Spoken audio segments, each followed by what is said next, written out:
Hello po mga katander, mapagpalang hapon sa inyo mga tander. I-share ko lang tong mga nakalap ko na linta, no? Mutya ng linta po at saka itong sapatos ng gwinte, no?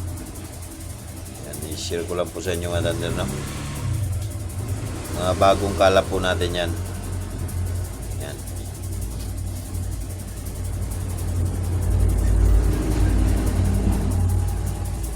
Ito sa sapa natin na hunting tumatander sa bukid, sa bundok, no?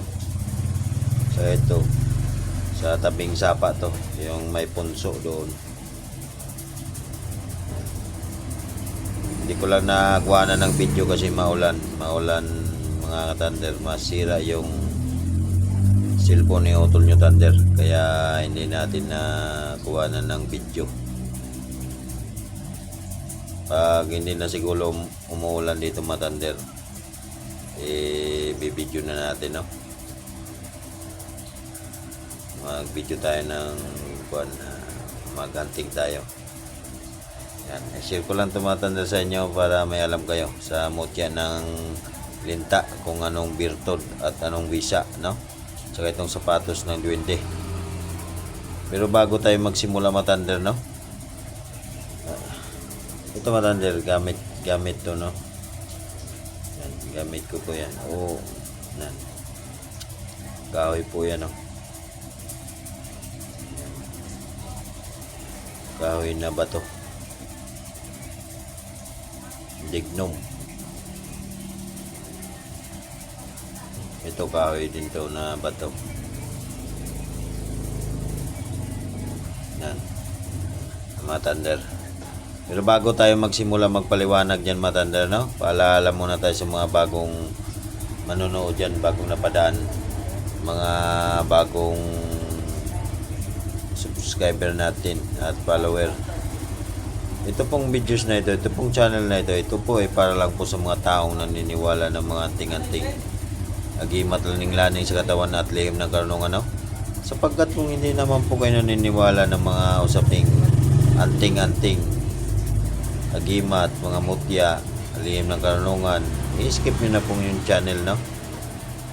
Ilipat nyo na po. Respect lang po sa mga antingero at sa mga taong naniniwala ng anting-anting hanggang ngayon.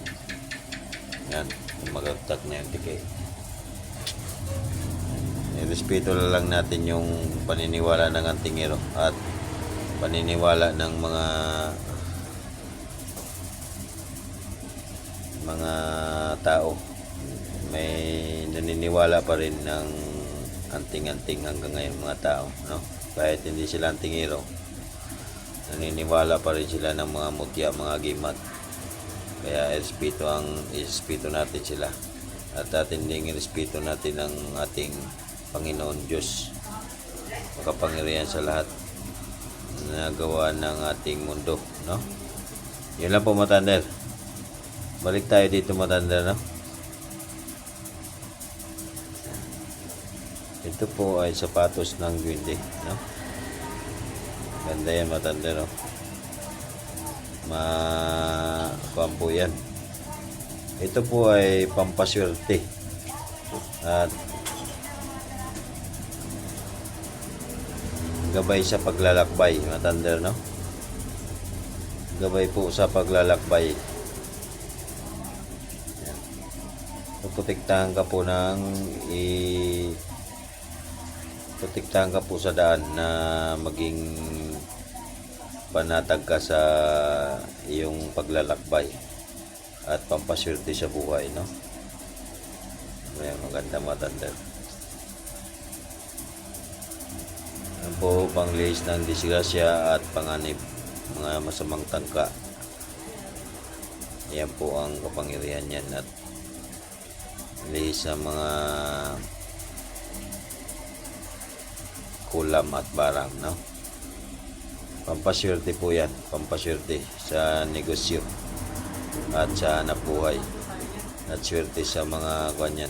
Bawa kung mag-exam ka sa mga board exam, yan po, swertehin ka po niyan mga Thunder, no?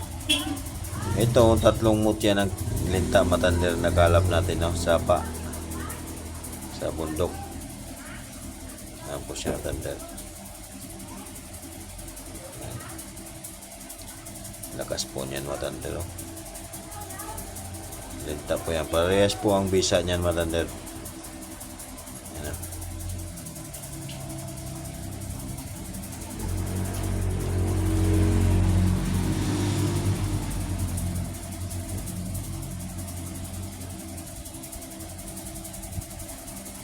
Linta po yan matander.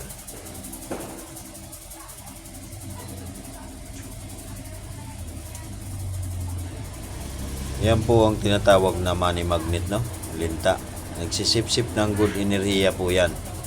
Good energy ba? Na panghatak ng swerte sa iyong bahay, sa inyong hanap buhay. Kaya kalimitan ginagamit ito sa pampaswerte sa negosyo. Yan. Dami pong naglilimos niyan na ginagamit sa pampaswerte sa nabuhay sa negosyo. Kasi yan po ay nagsip-sip ng good enerhiya, ng hahatak ng swerte. Yan. Sana'y na intindihan nyo matanda, no? Yan po yun, meron din po yung pang depensa sa mga masamang elemento, no? Masamang tangka, masamang makulang barang. Yan po, meron po yung protection. At meron din siyang pang depensa sa katawan mo. Hindi lang sa pampaswerte, meron din po yung pang depensa sa katawan mo para madipinsahan ka po, no? Ito naman mga kapangyarihan ng mga kahoy na naging bato. Yan po ay mga kapal at kunat sa katabla sa balat yan na maging protection mo. Yan po, matibay din po yung kahoy na naging bato. Maganda po yan pang protection kasi pang kapal po yan, pang depensa po yan sa mga matutulis na bagay, tulad ng bala ng baril, itak, kutsilyo, bangkaw, no? Yan. Sana po naintindihan nyo matanda, no? Muling paalala nito, Utol Thunder, ang mga mutya po ay gabay po lamang sa buhay, no? Gabay po lamang sa buhay. Huwag natin nabusuhin yung kapangyarihan nila. Ikuan lang natin, doon pa rin tayo magdarasal sa taas, sa ating mahal na Diyos. Nasa langit, makapangyarihan sa lahat. Doon pa rin tayo magdarasal kasi sila pa rin nakakalam ng ating buhay. Siya pa rin mag-desisyon nyo kung bibigyan ng kapangyarihan yung dala mong mutya. Yan. Kaya sana inaintindihan nyo matander muli at mapagpalang araw sa inyo, mapagpalang hapon. God bless to all matander. Sa susunod muli na aking videos, abangan nyo matander. Maraming salamat po. God bless to all matander. Merry Christmas and Happy New Year matander, no?